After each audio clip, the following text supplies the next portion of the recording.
नमस्कार माय YouTube family. Hello सगळ्यांना, कसे आहेत सगळे? बरे आहेत ना? ऍक्च्युली माझा व्हिडिओ खूप दिवसांपासून येत नाहीये. त्याचं कारण हे आहे की हे बघा, हे त्याचं कारण आहे. माझी एक्झाम येत आहे आणि खूप सारे एवढे सगळे मोठे मोठे बुक्स मला वाचावे लागणार आहेत आणि त्यामुळे आणि ह्याच्या व्यतिरिक्तही खूप सारे बुक्स आहेत जे मला वाचायचे आहेत.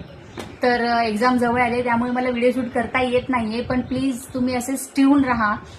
मध्ये मध्ये छोटे छोटे व्हिडिओज मी नक्कीच टाकत जाईल.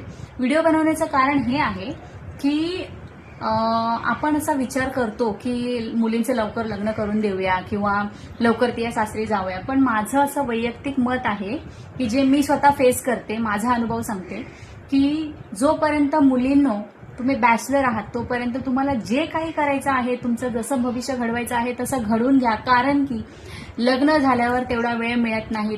तुमच्यावर मुलांची जबाबदारी, तुमच्यावर नवऱ्याची जबाबदारी, तुमच्या फॅमिलीची जबाबदारी, घर आहे, घर सांभाळायचं असतं.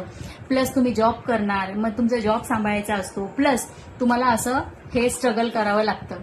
त्याच्यामुळे तुम्ही काय करा की लग्न अगोदर जेवढं शिकून घेता येईल तेवढं शिकून घ्या आणि एकदा सेटल व्हा, जेणेकरून तुम्हाला नवराही तसाच सेटल असा मिळेल आणि खूप तुम्ही म्हणजे पुढे जाऊ शकाल आयुष्यामध्ये. तसंच माझ्या पॅरेंट्सलाही म्हणणं आहे की प्लीज प्लीज प्लीज तुमच्या मुलीला शिकू द्या. जर ती खरंच शिकत असेल, तिचा इंटरेस्ट असेल तर लग्नाची घाई तिच्या मागे करू नका. तिला खूप शिकू द्या, तिला सेटल करा पहिला आणि त्याच्यानंतर तिचं लग्न लावा. म्हणजे तीही खुश आणि तुम्ही सुद्धा खुश. तर हाच मेसेज मला एक द्यायचा होता, जो मी फील केला तो तुमच्यासोबत शेअर केला. आणि तुमचे खूप खूप खूप मनापासून धन्यवाद. आपल्या चॅनलला असंच ग्रो करत राहा. जिथे मी लास्ट व्हिडिओमध्ये 500 सबस्क्रायबर बोलले होते आणि 500 पेक्षा जास्त सबस्क्रायबर आपण अचीव केलेले आहेत आणि असेच पुढे करत राहू देवाच्या कृपेने. तर नक्की तुम्ही असाच सपोर्ट ठेवा, असाच आशीर्वाद असू द्या. Thank you so much. Stay tune. Bye. Take care.